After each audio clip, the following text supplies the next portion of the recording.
Всем привет, уважаемые подписчики и зрители канала, с вами Виталий Соколов, и сегодня мы сделаем разбор еще одного старого проекта, который писался, скорее всего, на заказ в 2017 году, простенький, на уровне вот, школьных программ или студенческих, в каких-нибудь университетах на ранних курсах. Писался он на Delphi 7, представляет из себя такой платформер, вид сверху, с летающими самолетами. Самолеты умеют стрелять, вы управляете тоже одним из самолетов. У вас два вида врагов. Это самолеты одного цвета, у которых одна жизнь, и в них нужно один раз попасть. Есть самолеты другого цвета, они летают, например, медленнее, но у них две жизни, и они тоже стреляют. Помимо этого, за каждый пропущенный самолет, вражеские самолеты летят сверху вниз на вас, вы, соответственно, находитесь внизу и можете влево-вправо ездить и стрелять. У разных самолетов может быть разная задержка между каждым из выстрелов, поэтому не получится зажать, к примеру, пробел на выстрел, и чтобы оно стреляло постоянно. То есть все равно будут проходить какие-то промежутки перед тем, как будет вылетать следующий выстрел.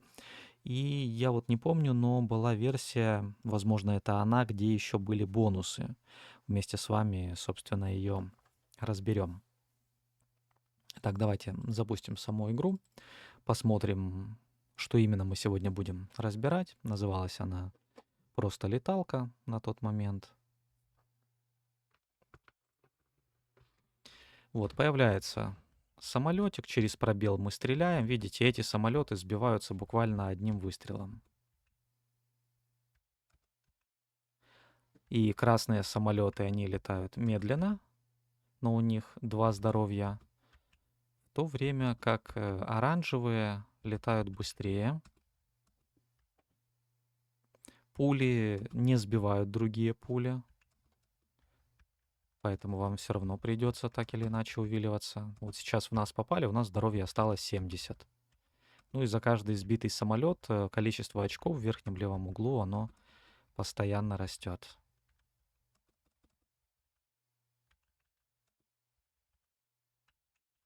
Ну и некоторые самолеты периодически пропускаются с нашей стороны. А еще обратите внимание, что красные самолеты наносят 20 урона, насколько я понял, оранжевые наносят 10 урона.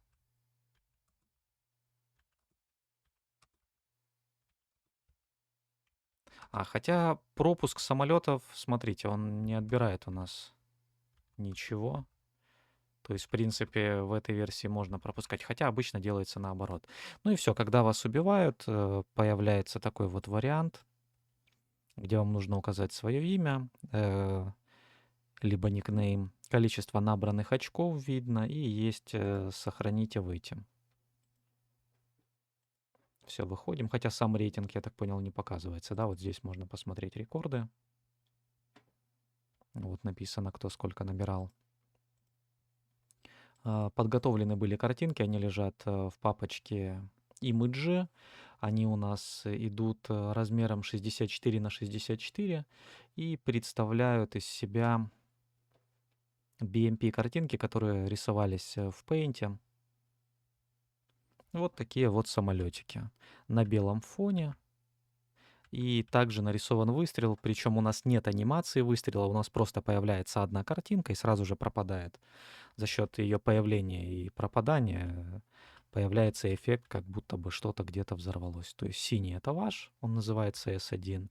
Дальше S2 это первый тип вражеских самолетов, S3 второй тип вражеских самолетов и сам выстрел. Все одинакового размера. Насколько я понимаю, 64 на 64, да, да, по пикселям. Картинки 24 бита. Ну а теперь давайте запустим сам проект и посмотрим, что же там по исходному коду.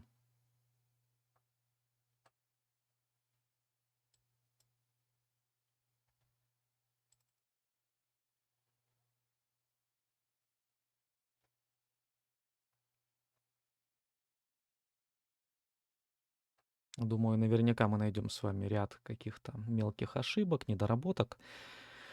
Код в то время писался очень и очень неоптимальный. Итак, что у нас здесь есть? Во-первых, лежит компонент Image с вкладочки Additional, вот этот вот, для того, чтобы рисовать на нем. Но на самом деле можно обойтись без него и рисовать на самой форме. Проблемы, которые возникнут, если вы будете рисовать на самой форме, если вы свернете вот так вот, а потом развернете назад, то у вас картинка пропадет. Либо если вашу форму что-то закроет, какое-то окошко, и потом вы уберете на то место, которое было закрыто, там тоже не будет картинки, а будет просто белый цвет. Чтобы не было белого цвета, вам нужно добавлять сюда таймер, и этот таймер должен постоянно рисовать на форме. Тогда, когда вы что-то уберете, оно все равно перерисуется и будет нормально выглядеть. Здесь мы с вами видим, что таймера нет, в отличие от большинства проектов, которые создавались до этого на канале. Также мы кидаем два компонента button с вкладочки стандарт. Вот так вот они выглядят. И нужных нам размеров их выставляем. У самой формы мы можем задать caption. Вот, если выберем ее. Называется леталка. Ширина и высота задается. Клиентская область — это область, которая без вот этой вот верхней панели заголовка. Также можно выставить позицию. Desktop Center, она у нас установлена, то есть по центру экрана. Ну а в остальном тут особо не о чем говорить, да? Дважды кликаем по кнопке «Выход» и прописываем одну команду «Close», поскольку это у нас форма основная, соответственно, у нас здесь идет автоматически выход из программы, потому что когда закрывается главная форма, закрывается вся программа. А когда нажимаем «Новая игра», то там уже будет что-то происходить. Также в Uses мы объявили... это у нас даже получается второй, да? Вторая форма. Тогда для наглядности откроем Project Options. У нас здесь всего 3 формы. Соответственно, первая форма — это у нас...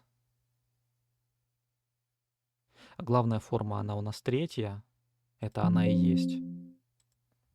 То есть при ее закрытии происходит закрытие программы. Также у нас есть первая форма, это непосредственно там, где происходит сама игра. И есть вторая форма, это там, где мы с вами прописываем количество набранных баллов.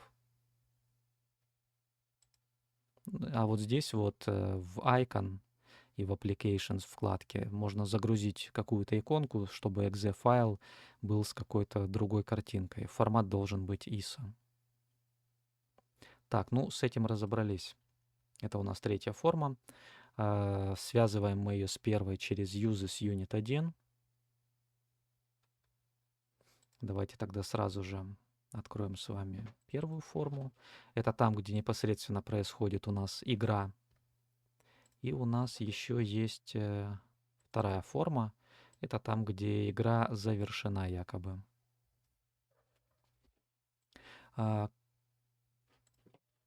Насколько я понимаю, вот здесь в Unity 2 у нас будут прописываться основные вещи. Хотя нет, вижу, что здесь тоже ничего не объявлено.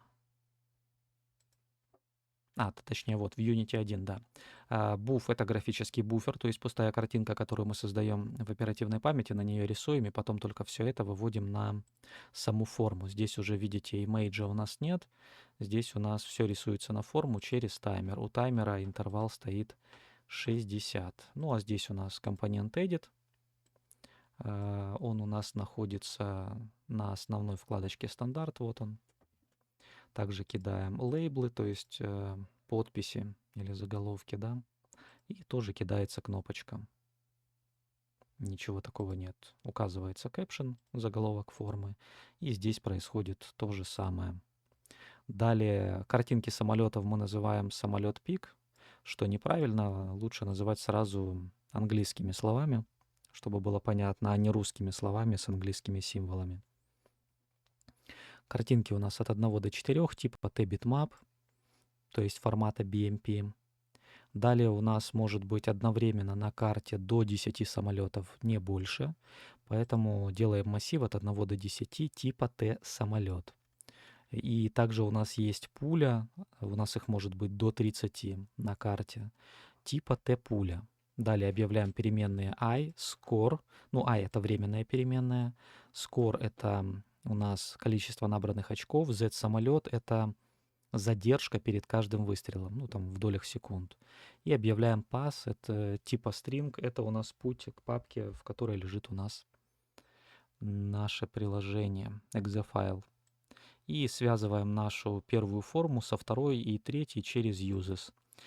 Также в разделе type мы объявляем тип самолет, он у нас в виде записи идет рекорд.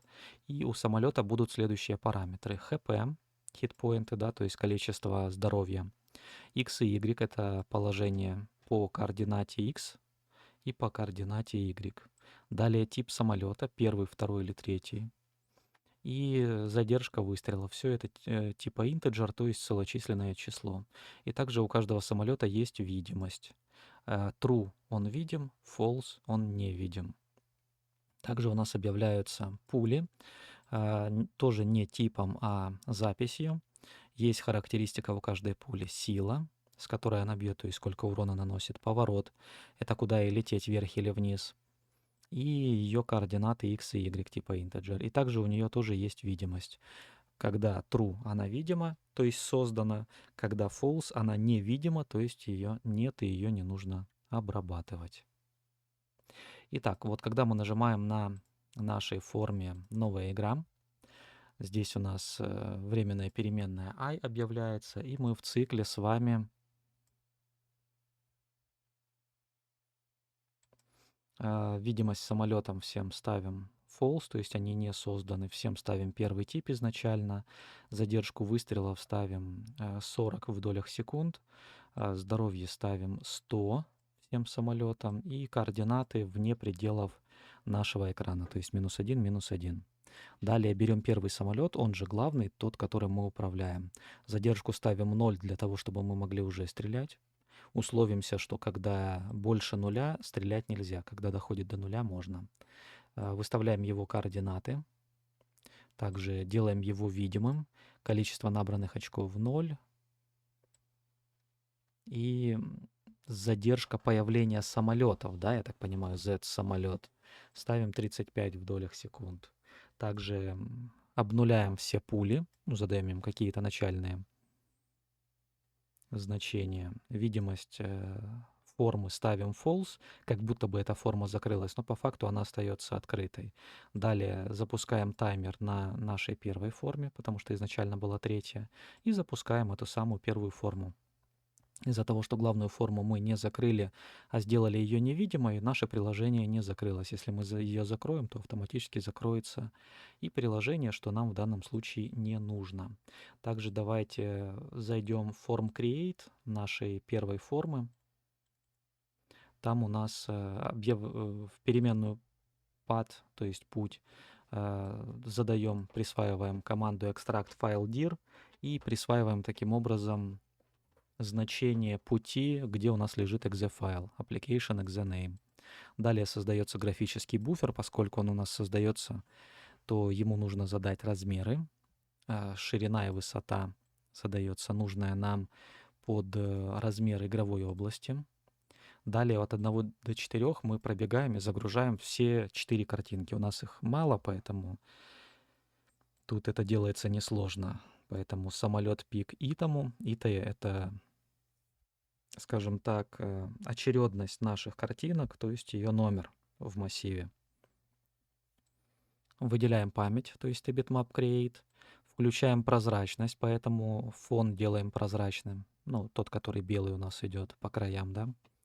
И загружаем из файла, берем путь, добавляем слэш, то есть надо зайти в папочку там, где лежит exe файл, найти там папочку img, еще раз слэш, зайти в нее и дальше загрузить картинки, которые начинаются на s, а дальше идет цифра. Поэтому переводим из числа в строку значение i и добавляем расширение, то есть тип картинок, в данном случае у нас BMP, то есть bitmap. С этим разобрались. Далее у нас, когда мы нажимаем «Новая игра» на третьей форме и запускается первая, у нас включается таймер. Давайте посмотрим, что же в этом таймере происходит. У нас есть временные переменные ij типа integer, u boolean это у нас переключатель. И далее у нас идет проверка на смерть. Если у самолета здоровье 0 или меньше нуля, мы должны отключить таймер, а, выдать, запустить вторую форму. Вторая форма это вот эта, где игра завершена. И туда автоматически перенести в label 3, вот в этот вот, перенести значение, которое у нас по набранным очкам. Ну, а имя остается то же самое, в принципе. Далее у нас идет прорисовка самой игры. Сначала рисуется фон, задается его цвет и рисуется огромный квадрат, который заполняется этим цветом. Далее рисуется боковая панель с правой стороны, вот здесь, там, где у нас есть кнопочка пауза, да, тоже выбирается цвет зеленый и рисуется нужного нам размера. То есть верхний левый угол и нижний правый. Здесь тоже верхний левый и нижний правый по координатам x и y. Далее рисуется кнопка пауза. По сути, это просто белый квадрат, поэтому указывается цвет белый, указывается размер.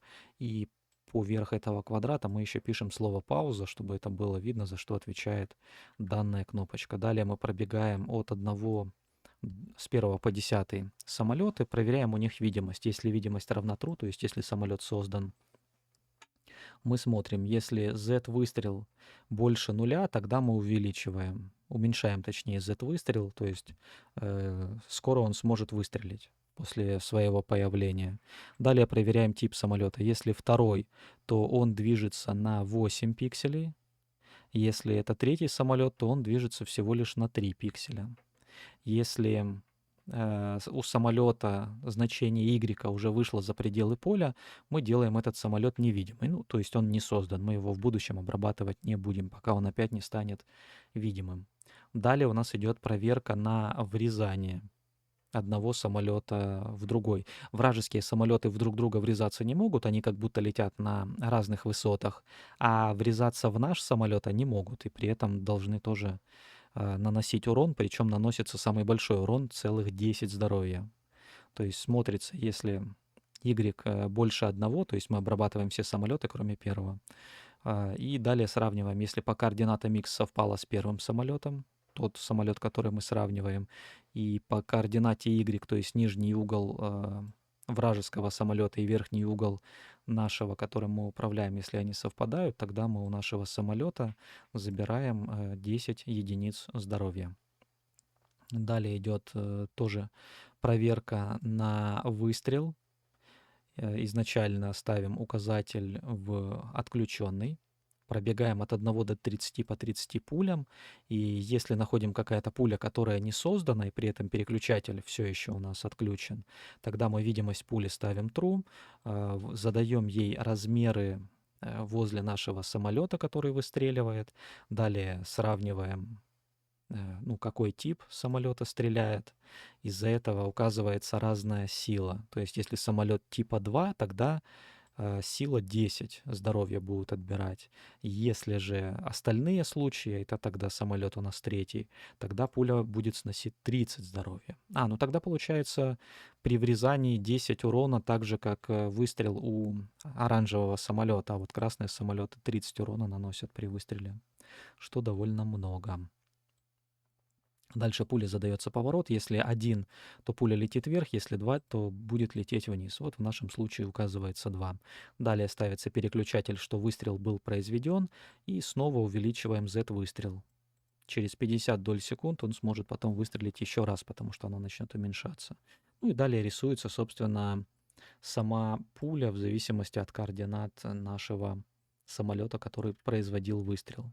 Далее снова пробегаем с 1 по 30 пулю, смотрим на ее видимость, и если какая-то пуля есть, мы должны ее обрабатывать с ее координатами. Если она вылетела за границу, делать ее снова невидимой, чтобы мы ее не обрабатывали. И также смотреть, попадает ли пуля во врагов и попадает ли пуля в наш самолет. В зависимости от этого, если во вражеские самолеты, то нам еще и за это начисляются баллы. Пуля рисуется черным цветом, задаются координаты и рисуется эллипс, то есть квадрат говорю, круг.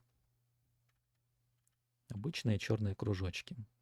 Далее смотрится появление самолетов в таймере тоже. Уменьшается задержка на появление самолетов. Если задержка доходит до нуля или меньше нуля, ну, скорее всего, до нуля будет всегда доходить, переключатель ставим false, то есть типа самолет не появился, и далее, начиная со 2 по 10, проверяем, если есть какой-то невидимый самолет, и при этом переключатель у нас с вами еще отключен, тогда мы делаем самолет видимым, задаем ему случайную координату x, y у него от нуля начинает лететь, потому что 0 это самый верх. Здесь немножко оси работают не так, как привычно вам из геометрии или алгебры, то есть как это в математике идет.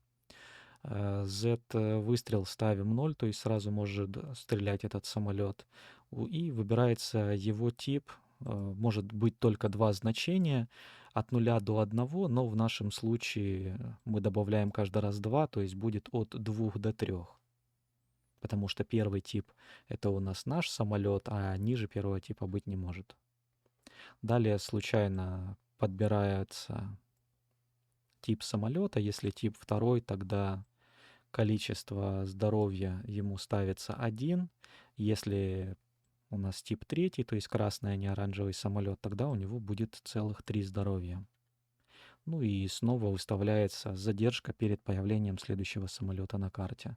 Далее идет показ очков, выбирается цвет, и через TextOut пишется количество набранных очков в координатах x и y, а потом снова TextOut, только уже с другой стороны, справа, пишется здоровье и количество здоровья у нашего первого самолета. И только после этого всего, когда сделаны все проверки, сделаны все прорисовки на буфер, графический буфер, начиная с координат 0,0, рисуется на нашей форме.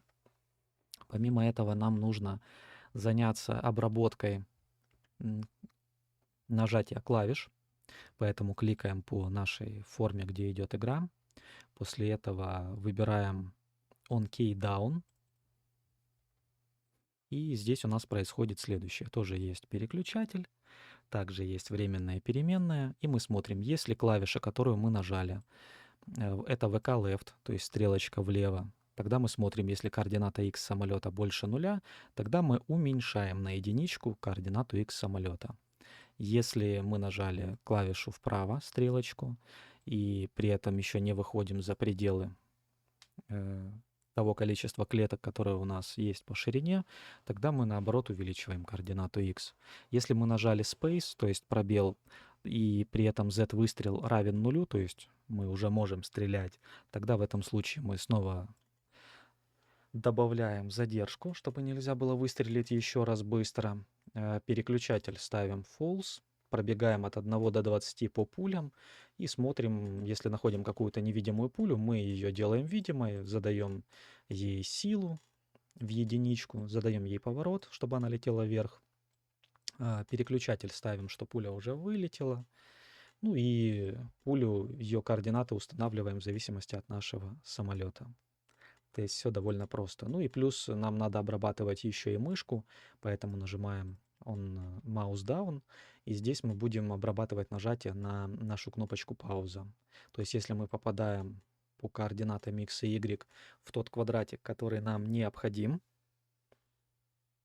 с нашей кнопочкой. Тогда мы с вами смотрим, если здоровье самолета больше нуля. Если таймер включен, тогда мы таймер отключаем. В остальных случаях мы проверяем, если здоровье больше нуля и таймер отключен, тогда таймер наоборот надо включить. Вот как-то так это у нас работает. И единственное, что нам остается еще обработать, это поработать над вот этой вот формой. Тут есть кнопочка «Сохранить и выйти», да, когда она появляется. Дважды кликаем на нее, и мы видим, что при ее закрытии он form close прописано, что третью форму надо сделать видимой. То есть, когда она закрывается, главная форма, наоборот, открывается. То же самое, наверное, и здесь, да, вот он есть on close, если ее нажать, то видимость третьей формы делается true. Это делается для того, что если вы просто закроете эти формы, а это останется все еще невидимой, она будет висеть в оперативной памяти, все еще потреблять ресурсы вашего компьютера, это неправильно, поэтому нужно внимательно следить, чтобы нужную форму нужно было закрыть сразу. Поэтому вы при закрытии каких-то форм либо главную должны закрывать полностью тоже через close, либо делать ее видимой, чтобы пользователь мог либо начать новую игру, либо тоже из нее выйти и автоматически закрыть полностью все ваше приложение. Так, ну, обрабатываем кнопочку «Сохранить и выйти». Мы смотрим, если у нас edit 1 не пустой, то есть человек указал какой-то никнейм, тогда у нас здесь где-то должен быть мемо. Я его... вот он, вот спрятан мемо. Компонент тоже с вкладочки «Стандарт», вот он, указан его маленький размер, и что здесь очень важно, scroll bars поставить ss-boss. Для того, чтобы и по ширине, и по высоте там можно было пролистываться. И его видимость, хотя он даже видимый сделан, на самом-то деле он нам видимый не надо, можно поставить сразу false ему. И далее из txt файла, там где лежит наш exe файл, есть текстовый файл rex.txt. Там рекорды у нас сохранены. И memo lines add мы загружаем, собственно, наши рекорды, а потом сохраняем все, пересохраняем, скажем так, все назад из нашего мема. После этого форма закрывается, видимость вот этой вот формы у нас самой первой делается, точнее, это третья форма, да, она у нас становится видима, чтобы человек мог начать все с нуля. И в остальных случаях пишется сообщение «Напишите ваше имя». Ну, остальные случаи — это когда вот это вот значение, это поле у нас не заполнено, то есть человек не указал ник. Ну, в целом, в общем-то и все. Все-таки это не та версия, где еще были бонусы. Где-то у меня должна лежать версия, где либо это же приложение, либо подобное, оно реализовано еще с дополнительными бонусами, которые могут появляться с правой стороны, вот там, где идет панелька зеленая и где есть пауза, там, по-моему, за накапливаемые очки можно было себе покупать какие-то бонусы. Помню, что там был бонус неуязвимость, еще какие-то, может быть. Там что-то порядка 3 бонусов было вот в этих пределах. Ну что, ребят, на этом у меня все. Надеюсь, что данное видео будет для вас полезным.